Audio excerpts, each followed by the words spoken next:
Hey everybody, Josh Sigurdson of World Alternative Media here, and welcome to another episode of WAM News Alive. I am back in Las Vegas, and there's always lots of news to be talked about, so we're going to get into a few of the stories today. I'm going to wait for some people, as this is a live stream originally, to tune in before I get down to it, because we have had some interesting issues in the last little while with our live streams here on YouTube, where they just simply don't show anyone in our chat. They don't show anyone watching, and they just randomly cut us out and say we have bad connection, even though our connection is running full force. So suffice to say, it is usually a good idea to wait before getting straight to it. So it still says 0 people, but I do see a comment. So all right, Jay Zima says, hi Josh, hello to you as well. Thank you for joining us today.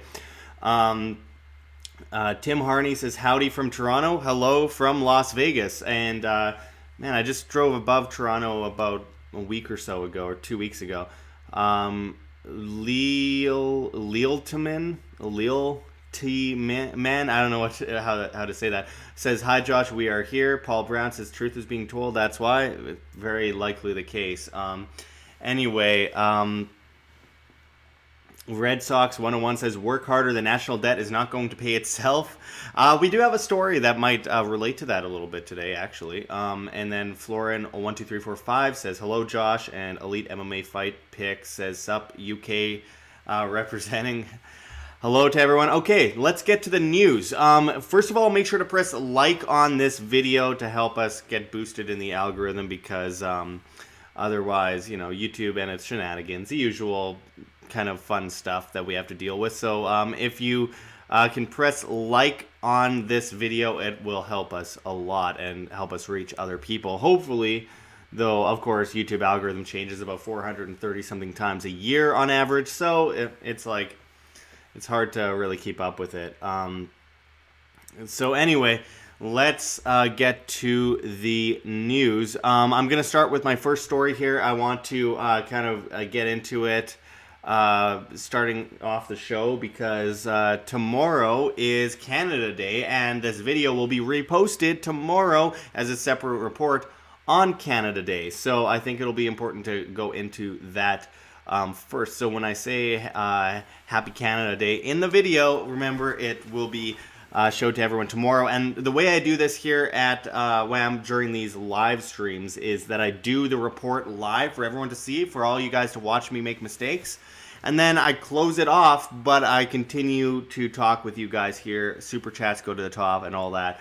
So don't go anywhere when I close off the live reports, because I will be here. It's just for the sake of editing later on that I close it off.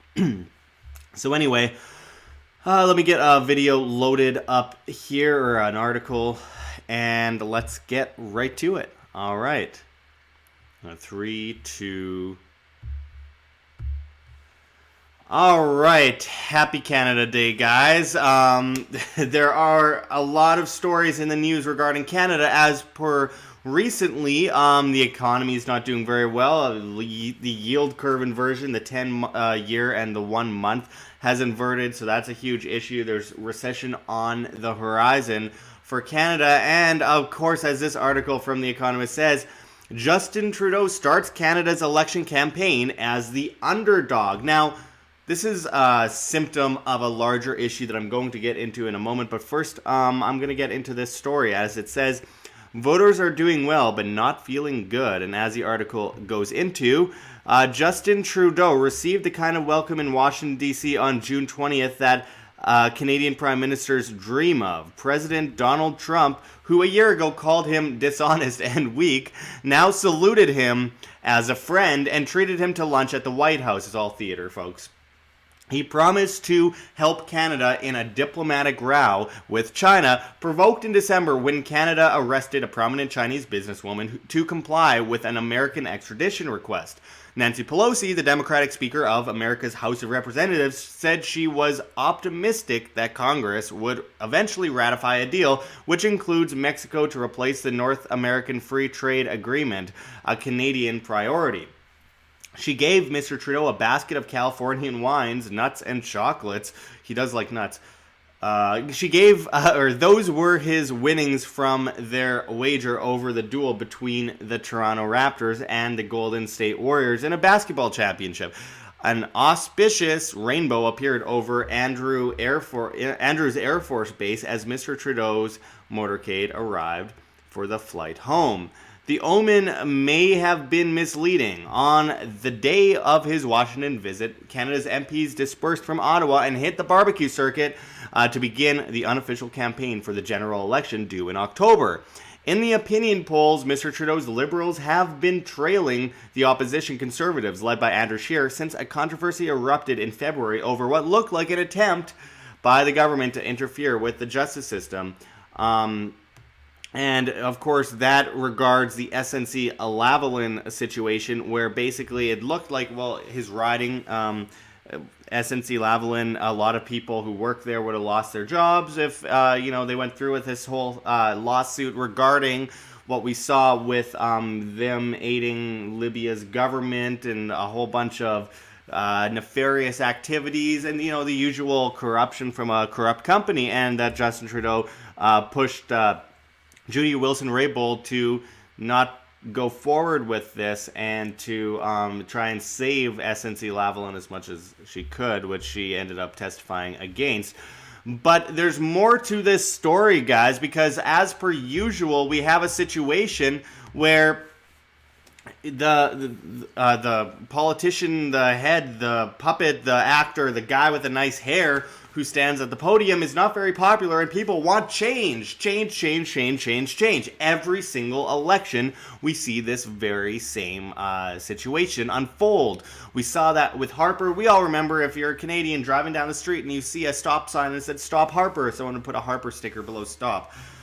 Nothing new there, and before that as well. And it goes with any country in the world. It's all about change. We can believe in real change. That whole mantra that we hear all too often, and it all has to do with the fact that perhaps the change people are looking for isn't another politician to enforce collective rule on everyone, but maybe the real change they're looking for has nothing to do with government, but is outside of the government. Maybe the change they're looking for is you, yourself, themselves. Perhaps it has to do with individuals maybe freeing themselves and freeing their minds and ruling themselves and decentralizing and being responsible, like humanity is naturally, intrinsically supposed to kind of be, attached to this notion of thousands of years, hundreds of thousands of years of self-determination, and that's how we survive so long. But people have gotten weak and dependent, all by design, really. I mean, the more politics play into it, why wouldn't the government be pushing for more dependence? I mean, that would mean that people would be more dependent to them, and they could get away with more, and they could control people. And, of course, the whole purpose of government in the first place is to control and own the populace and have control over the populace. So it isn't unusual to think that perhaps government is going to continuously try to make people more and more dependent on them. It's kind of how they function. Theft and, all that kind of stuff. We've gone over this before here at World Alternative Media. And, Justin Trudeau has become incredibly unpopular. I mean, you go anywhere in the United States, for example, where I am right now, and people will laugh at you if you mention Trudeau's name. Like, oh, that moron that said, that moron that said that we should say people kind rather than mankind, that guy, the guy who's banning straws and stuff and all that kind of fun stuff. I mean, it's nobody takes him seriously, but we have to remember that replacing a moron with another moron, or a bad guy with another bad guy, out with the old boss, in with the new boss, doesn't change the problem at hand. It's what they do that matters. It's not about who they are, which puppet, which face, which name is on the bill. It's about the actions, the collectivist mantra of the greater good of the greater number that they push forward and get people to agree with, extorting each other, 51% versus the 49%, that whole idea of democracy, which is such incredible nonsense that we're all taught like mantra to repeat and believe in without any question. And we see that in the public school systems, especially with kids spending most of their time in their childhood in a public school classroom, rather than with their parents. So then they look to the public school system, their government, their teachers, etc., as mommy and daddy rather than their own parents. They look to the government for guidance. And then when they do something they don't like, they scream and have a fit, but then demand a different parent. It's the perpetuation of a serious problem that is practically never ending. And as long as we continue to perpetuate it, we will get the same results out of it. I do want to also mention that there is a huge problem in Canada with government essentially owning media like a dictatorship, and this notion that, as we see from this article out of Global News, Elections Canada already paid social media influencers before scrapping campaign. And we also remember the massive subsidies that the government gave medias a while back ago. It says here, Elections Canada has already paid the social media influencers it planned to use to encourage voter registrations ahead of the fall election prior to canceling the campaign.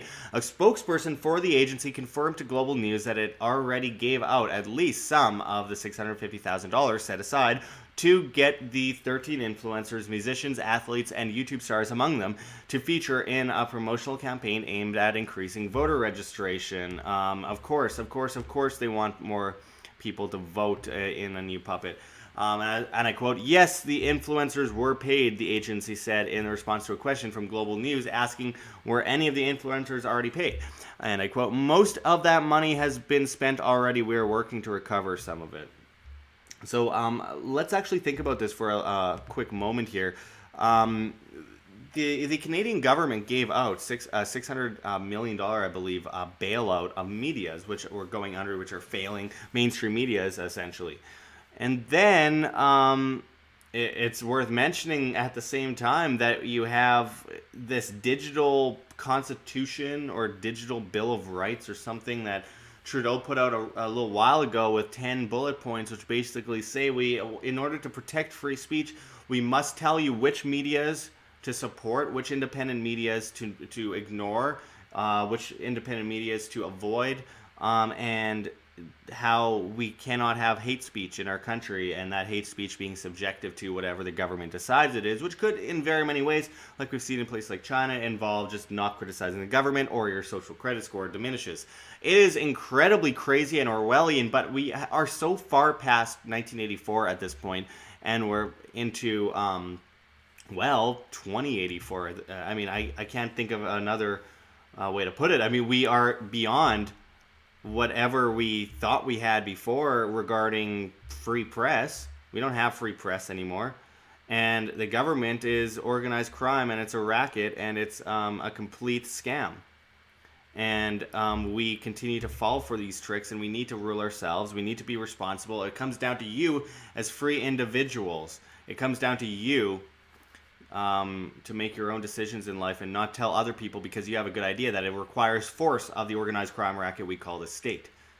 So we need to break free from this system of enslavement and stop going to the the voter box and going, I'm gonna throw my vote at maybe Andrew Scheer instead for change we can believe in, a new form of change. Or, Maxime Bernier, who I've spent time with and I had drinks with, and he's a nice guy and everything. I like him, but, I mean, really? It's not going to come from government. The change you're looking for comes from you. It comes from within.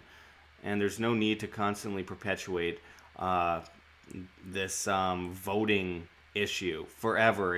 It's gone on since ancient Greece, and every single election since ancient Greece, I believe, under the idea of democracy has been we need change. Well, that answers your question for you, doesn't it? And again, good ideas don't require force, and taxation is theft, and government is organized crime, and the free market can do everything the government can do much better, and with far less enforcement and far more individual demand. So anyway, I appreciate everyone tuning in today. We will continuously cover the Canadian election because the Canadian election is on our doorstep again, and it's another example of people deciding, you know what, I think my neighbor should be forced to support something I support because I think it's a good idea. It's not. It's never a good idea to force people to do things against their will. Let people decide on their own. Anyway, this is Sigurdson signing out from World Alternative Media. Find the truth, be the change. All right, I'm back, guys. Joe Blow says rambling video. Well, you wanna take my place? You have a few words to say? Rambling video. It's talking about freedom and individual liberty and responsibility and not being a slave.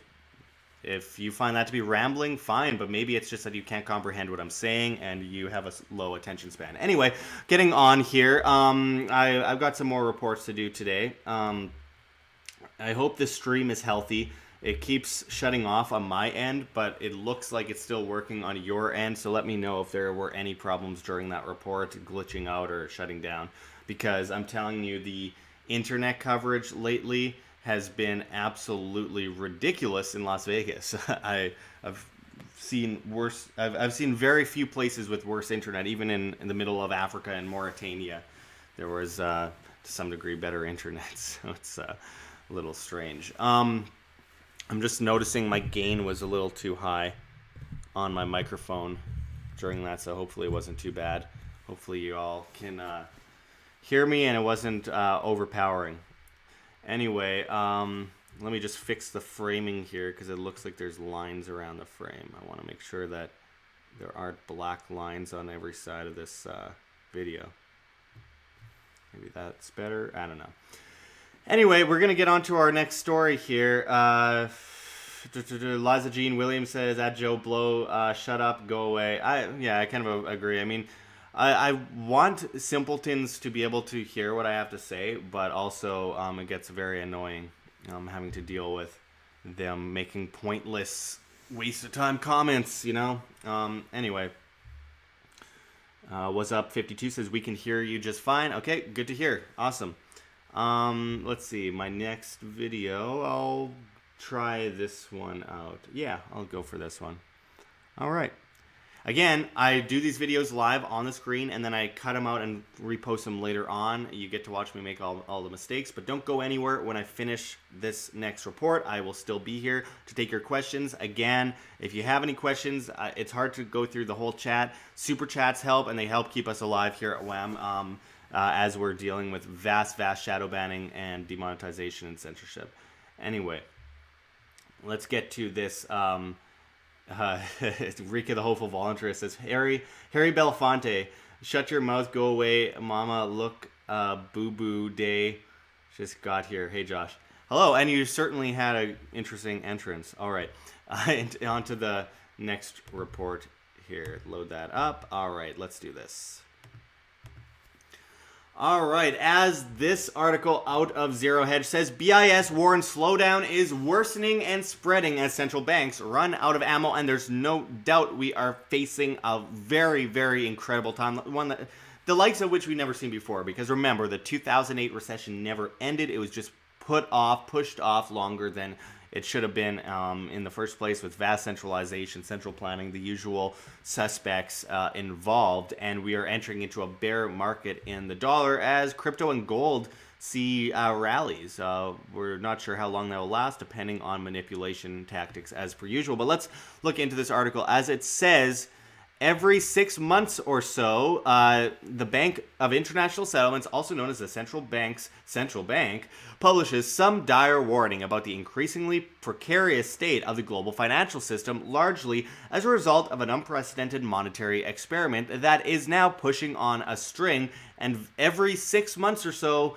the world's most important central bankers congregate on 18th floor of the circular BIS Tower in Basel, where they decide to ignore all the warnings and double down on policies that haven't worked in a decade, with the expectation that they will work this time, or at least make the world's richest even richer while destroying the middle class. And the middle class has been completely destroyed, mostly by inflation, but we'll get into that in a moment. As it continues, it says, well, today is one of those days, because at midnight on June 30th, the BIS published its annual economic report for the year 2019, and of course, this report, too, and the speech delivered alongside the annual general meeting in Basel by Augustin Carstens will be summarily ignored by those who matter until the next financial crisis strikes, and everyone is shocked how there were no signals indicating the arrival of what will soon be the greatest financial catastrophe in world history. You know, us here at World Alternative Media have been warning about this for a long time, and as per usual, called crazy. But anyway, continuing on, it says, of course, the BIS won't make any such dire predictions. The last thing it needs is to be accused of sowing the panic that unleashes a crisis. It will, however, warn that after a failed attempt by central banks to renormalize monetary policy, governments must step in to stimulate their economies and fix policies imbalances that have forced central banks to use up most of their firepower. The continuation of easy monetary conditions can support the economy, but make normalization more difficult, in particular through the impact on debt and the financial system, the BIS warned. And you see this chart here, monetary policy eases around year-end amid subdued inflation in percent. And of course, I'm sure all of you get this chart. This is where we need John Sneisen to come in, because what? But I get inflation and the forward rates in China. It makes sense. It's always a mouthful to look at these charts. It's hard to show the average person this chart and be like, this is what's happening. Most people will be like, oh, I'm running away. I don't like this. I have no idea what this means, and I don't want to learn. But anyway, we'll fix that as much as we can with as much simplified information as possible. Anyway, going on here, it says, as a result of central banks going all in again in what some have dubbed the last rate to the bottom, the narrow normalization path has become narrower.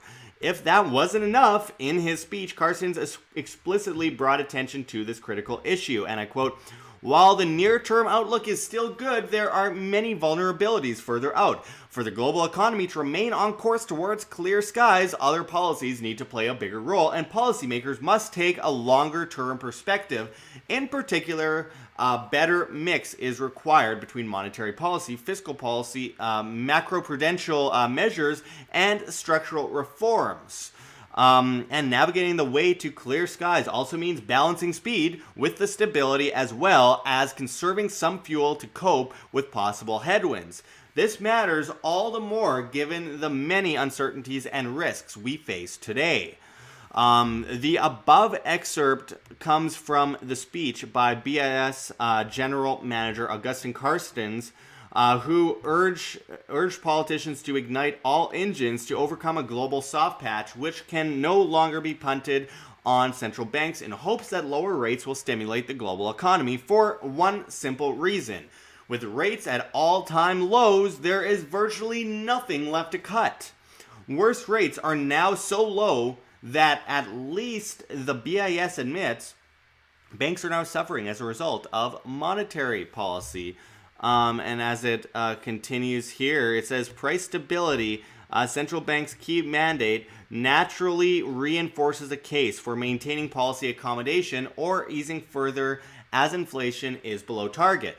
Closely related is the need to bring inflation expectations back towards target. This approach is even more compelling if financial markets look fragile, as they appeared late last year and could impact the economy adversely. The greater the uncertainty about conditions in the financial system and the macro economy, the stronger the case for a more gradual strategy. At the same time, the gains from such a strategy could be associated with costs and less room for policy maneuver in the future. The possible costs arise mainly through financial channels. The historically low for long interest rates tend to compress banks' margins, lower profits, and hence reduce banks' ability to build up capital, essential for a productive economy. And here is the timestamp for you, warning, so that the next time banks complain that nobody could have possibly seen the catastrophe coming, one can counter that their very superior warned them and again of what was coming. Very easy, it says, very easy financial conditions may boost growth in the near term, but may further build up vulnerabilities, and persistently low rates may undermine efficient resource allocation and productivity. And as per usual, they are trying to give options or ideas of more centralization, more control of the markets, more control of the monetary system, more of the same things that led to the same problems in the first place. All fiat currencies eventually revert to their true value of zero, going back to 1024 AD in China. They always have, they always will, and this time won't be any different. We are seeing the dollar go into a bear market, though it was probably one of the best assets to hold in the year 2018 as stocks fell and crypto fell and other things kind of made the same. But nonetheless, that's, you can invest in terrible things all the time and potentially make money off of them. But the dollar seems to be going into a bear market. We are seeing the yield curve inversion. And of course, we saw in Canada the 10-year and the 1 month. In the United States, the 10-year and the 3 month. And it's absolutely ridiculous. Also, the gold-silver ratio, which points to coming recessions and depressions. A recent interview with Robert Kiyosaki, of course, the financial guru himself of the Rich Dad Poor Dad fame, said recently in an interview with us that he believes we're in a depression, not as much a recession. Now, Lior Gantz from Wealth Research Group, who we also recently interviewed, says he won't put a label on it, but we're clearly seeing upward trajectory at 6-year highs, by the way, for something like gold, and a clear path towards cryptocurrency where we are watching a potential huge parabolic rise. We've already seen some, but a parabolic rise going into the future into a new bull market. Now, again, these are our opinions, not investment advice. Never take it as investment advice. Of course, things like gold and silver are wealth insurance to help you protect your purchasing power. But nonetheless, one thing they mentioned there with interest rates is very interesting because you consider the fact that, well, we've been talking at WAM for years about how they're going to desperately try and pull up interest rates at the last moment. Of course, they are in a panic with incredibly low interest rates right now, and now they're talking about lowering interest rates, as we've seen recently in Australia, which causes a domino effect. We've seen them before in Japan and Sweden as well, but Australia being a major player and the United States looking to do the same thing at the Federal Reserve, Jerome Powell talking about it. We saw those considerations met with these bull markets in gold and crypto, at least appearing that way. There's no saying what level of manipulation they're capable of. But we are looking at negative interest rates in the future, likely at the rate of the past. I mean, at a more minimal scale. You look at the 2008 to 2012, and the interest rates were lower at about 5.5%. So you take that metric from today, and we're looking at around negative 2.5 to negative 3% interest rates, which is crazy and something that people like Ron Paul has been warning about since the early 2000s. Something that was eventually going to happen, a negative interest rate policy. And that's usually followed by a centrally planned cashless system worldwide. On average, I mean, that's something that we see quite often. But nonetheless, we see something like that happen, and that's just at a minimal scale. We take it up a few notches, which we're expecting this to be a global catastrophe, the likes of which we've never seen before, and it will be a much bigger issue at hand, much lower negative interest rates, and it's just so... the fact that we've gotten to this point, and people have called me crazy for years for talking about this. I was talking about it in 2006 going into the recession, and I was like 12 years old at the time, and people said, oh, well, why would I listen to you? And I don't really blame them, but nonetheless, this isn't new to me, and this isn't new to us at WAM. We've been warning about this for a long time, and we've been right for a long time. There's just the fundamentals are off the table, and they've just been pushing this off and off and off, and the more they push it off, the worse it'll be, the worse it'll come down on all of us. Now, I do want to bring in a few other articles quickly here in this report, like this one that says, stocks enter the sell zone, and there's talk about, as it says, it is my assertion, according to this guy from this, I think his name is Sven Henrik from the NorthmanTrader.com. He says, it is my assertion that investors and traders are confronted with a similar situation as the S&P 500 is approaching its own version of the death zone, the sell zone, in the vicinity of the 3,000 level. And obviously, we are finally seeing a lot of big names come out and say, look, we are probably entering into a terrible bear market. And, they finally admit it at the last second. They don't want to turn out like Bernanke in 2007 saying, all is good, don't worry, we need to buy. Or, people, I think it was from the investment group BlackRock, I believe, who Larry Fink, that was his name. Larry Fink recently said early last year to buy into the stock market, and then it crashed like a rock. And these people, you think they know what they're talking about? They really don't. Most of the time, they're actually really stupid, and then some of them are just evil. And then some of them, actually are pretty smart. They just have evil plans for everyone else. Like, I think in a lot of ways, Warren Buffett, hiding his money in charities, when really the whole thing is he's telling everyone else they should be extorted while hiding his own money. It's shady. I also want to mention here, you can see all the charts on the screen. I'm not going to go over everyone. It says it's an admission of a bankrupt system, a system that cannot do without artificial stimulus and cheap money, of course, and vast inflation and all those things that carry into other issues of government, where the government comes in and says we need to help. Well, no, the government isn't going to help you from the fact that they're creating this situation in the first place through legal tender laws, and with the banks, the fractional reserve lending, vast amounts of debt, inflation going up, wages look bad because the inflation is going up. So, there's a lot of misunderstanding of where this all comes from.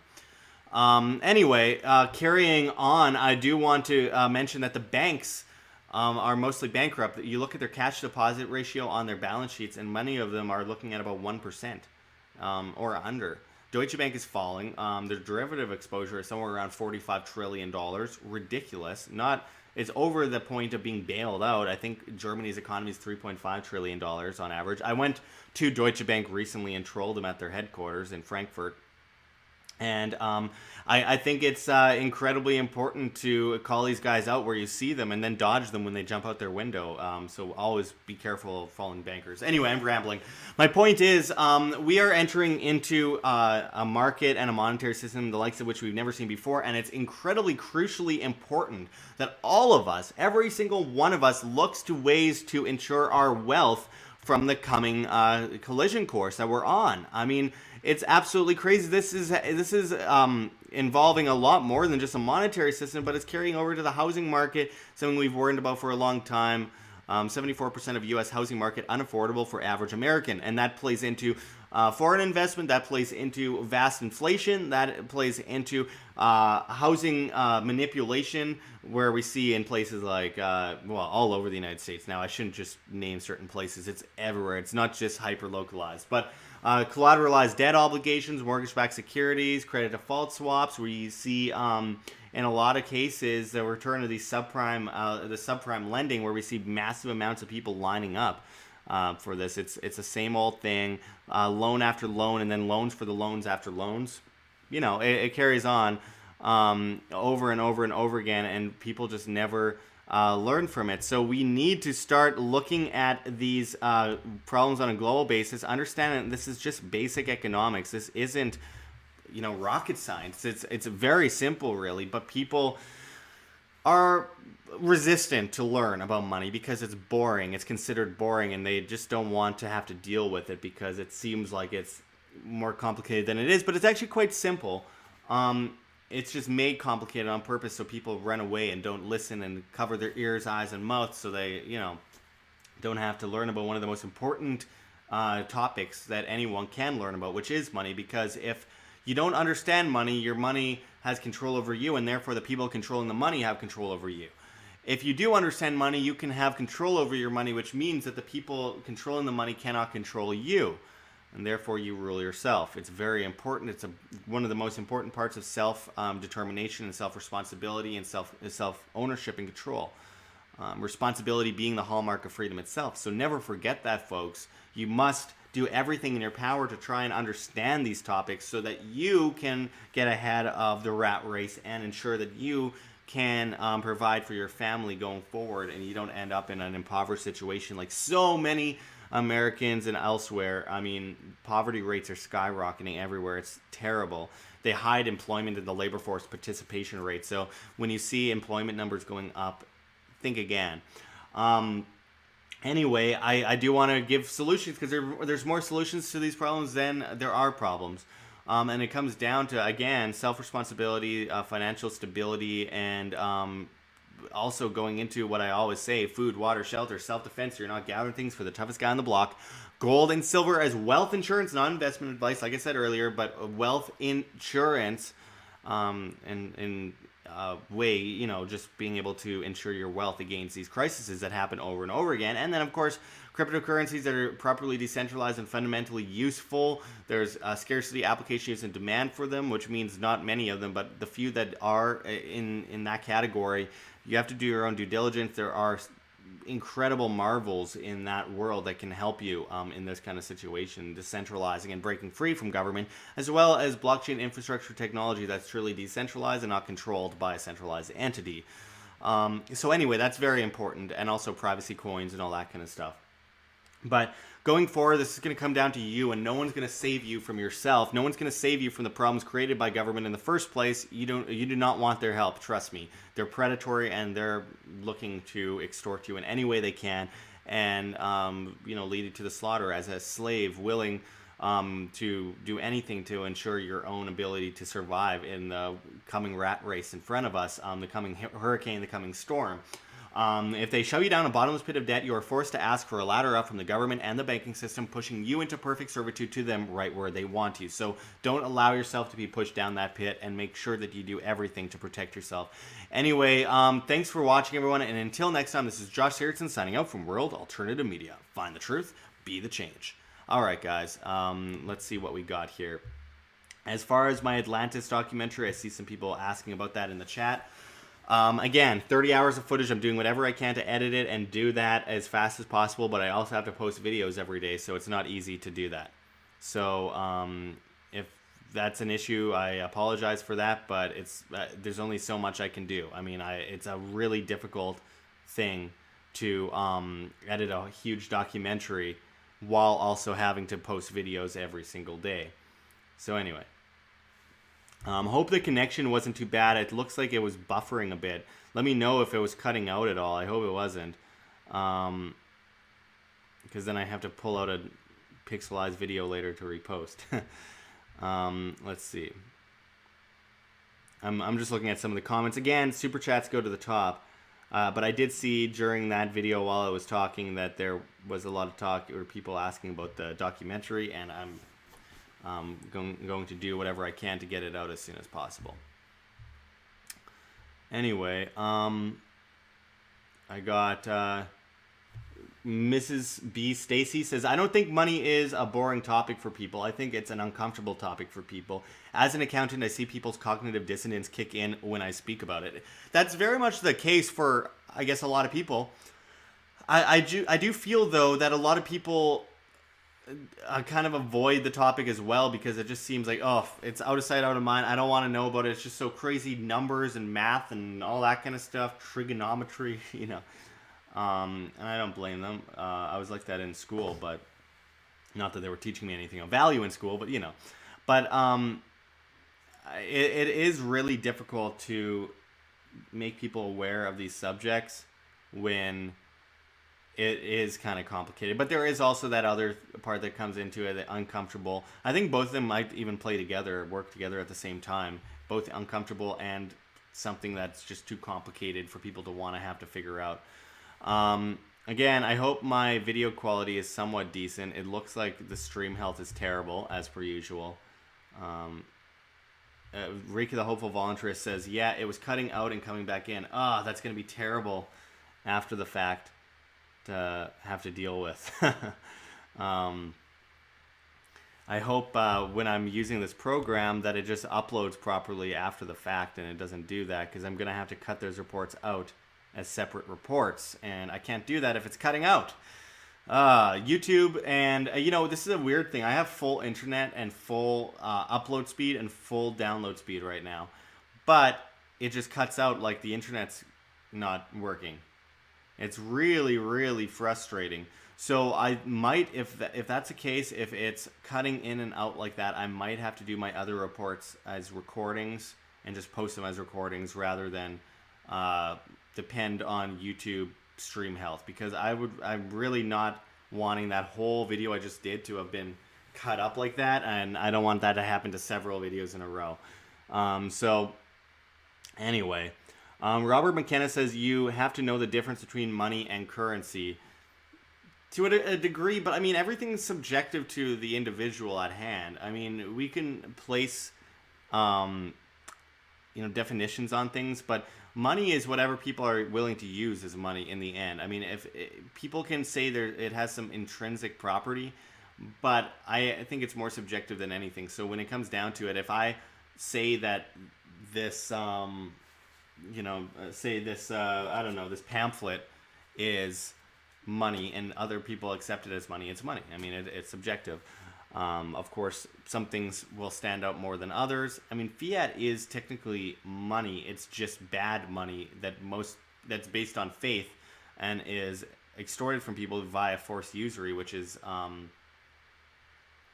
terrible. Anyway, Silver Daddy Silver says, "Hey Josh, I saw you getting TSA'd. Yeah, on YouTube or in person? Because I got groped and all that fun stuff recently at the Oakland airport. Guys' jobs are useless. I always make sure I tell them to quit their job." Let's see. Red Rum Twins says, "Red Rum Twins, Josh, great job at Bernie rally. Are you planning on confronting any other globalists? What date?" I don't know. Well, first of all, if I confront anyone else, I don't tell anyone until after the fact, because then I won't be able to.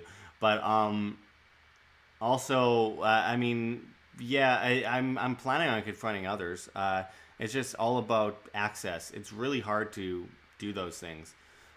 With that Bernie thing, everyone was like, "Why did you just put your hand up and ask a question?" It's like, first of all, it wasn't a town hall. Second of all, it was a loud rally. I'm not going to be like, "Hello, teacher, can I ask you a question?" That's not how that works. So the people that were like, attack me for that, it's like, you obviously have never been in that situation before. But no, it's a very difficult thing to do. And it's not something I go out of my way to do a lot, because usually it involves because I'd prefer to actually go face to face with them and talk with them. So it takes a lot of effort to find an in and find out when someone's going to be in town at a certain time, and then be backstage or get them when they're walking in. Very difficult. My Trudeau confrontations were not easy to do. And my Bernie confrontation got no views because YouTube froze its views for almost an entire day, so it didn't catch on to algorithm and no one saw it. Very, very frustrating. Anyway, because there seems to be a clear issue doing these videos live and it cutting out, I'm not going to take any more chances in doing any more of those for this live stream. But I will take some questions. Again, last chance, super chats. Really appreciate it. They help me a lot. They make it possible for me to do this work. So if anyone has these super chats or has $1 or $2 to send over, as we're getting demonetized, censored, and shadow banned, it would be really appreciated. We also have our Bitcoin address here. So if anyone wants a tip in Bitcoin, we do accept Bitcoin, and we also have many things in the description, as well as BitChute. We are now on BitChute. Well, I've been on BitChute for a while, but we're finally kind of utilizing our BitChute account because it's so ridiculous. It's gotten beyond belief these days on YouTube. I got a few videos still processing here, but here's our BitChute, World Alternative Media on BitChute. Make sure to check that out. It's linked below in the description. And also, as per usual, we got Subscribestar, which I hope people check out, linked below. And we have multiple other options for donations. I think Litecoin and Dash as well. And on STEEMIT, we also present a Digibyte address. We also have Bitbacker. So I'm on Bitbacker.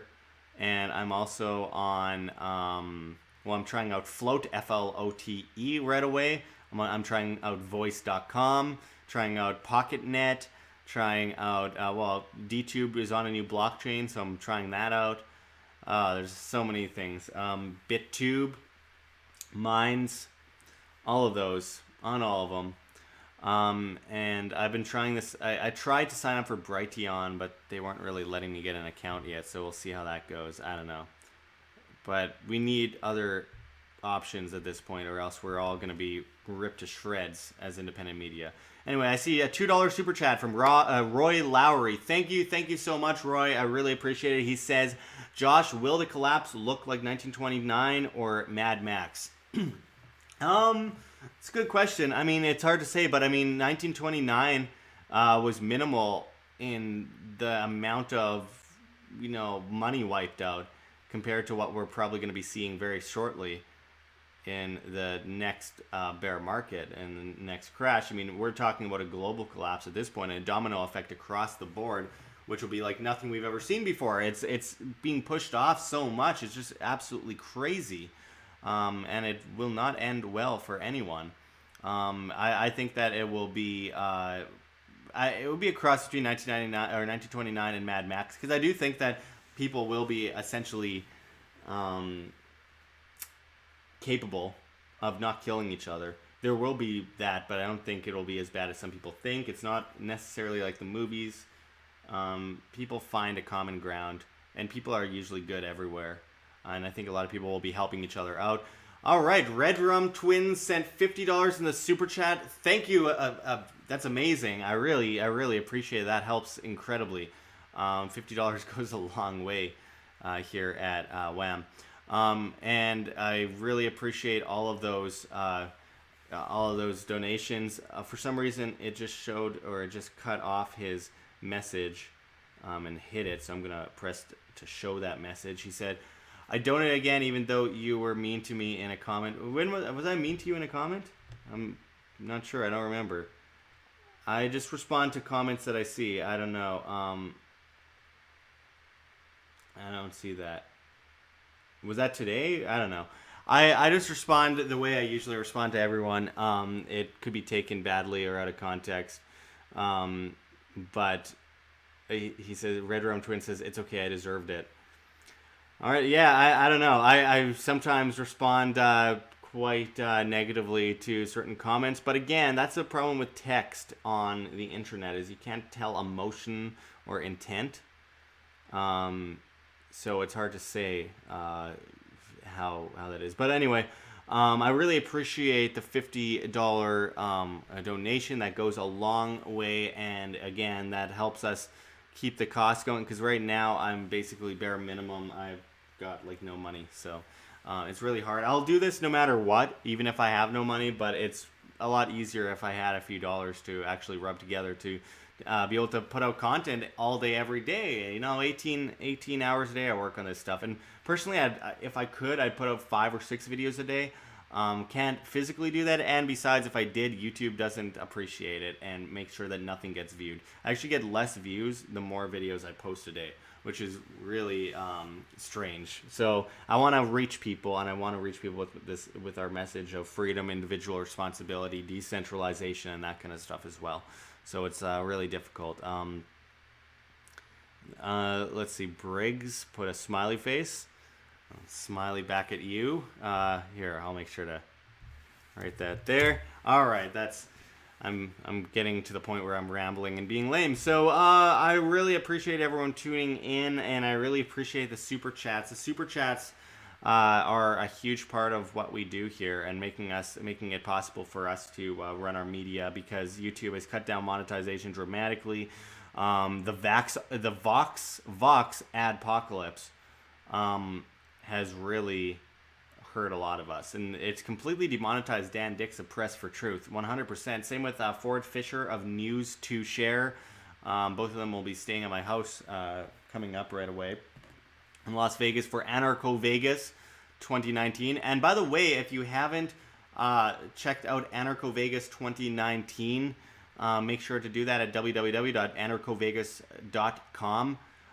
Where you can get tickets, promo code WAM, W-A-M, and you'll save 10% on your tickets. Some amazing speakers are going to be there, including G. Edward Griffin, Jeff Berwick, Dan Dix, Luke Rudowski, Ford Fisher, Bo of the Fifth Column, Larkin Rose, Amanda Rockwitz, Carrie Wedler, and a lot of incredible other people, Sterling Lujan, I believe. There's going to be a lot of great people at our conference, so make sure to check out www.anarchovegas.com for more information on that, and use promo code WAM, W-A-M, and you will save 10% on your tickets. Again, So I'm gonna type that in below. Let's see, for it to be linkable. https://www.anarchovegas.com, promo code WAM. All right, put that in the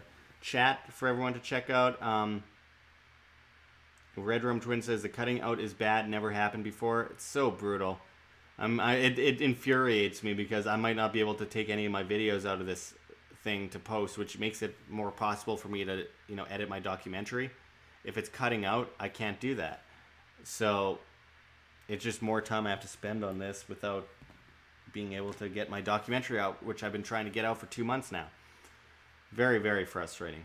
Anyway, I appreciate everyone tuning in. Hopefully, I'm actually going to leave from my house here and go to my cable provider and go yell at them right after this, because I'm really sick of this. I pay for the best internet you could possibly get so that this doesn't happen, and then it happens.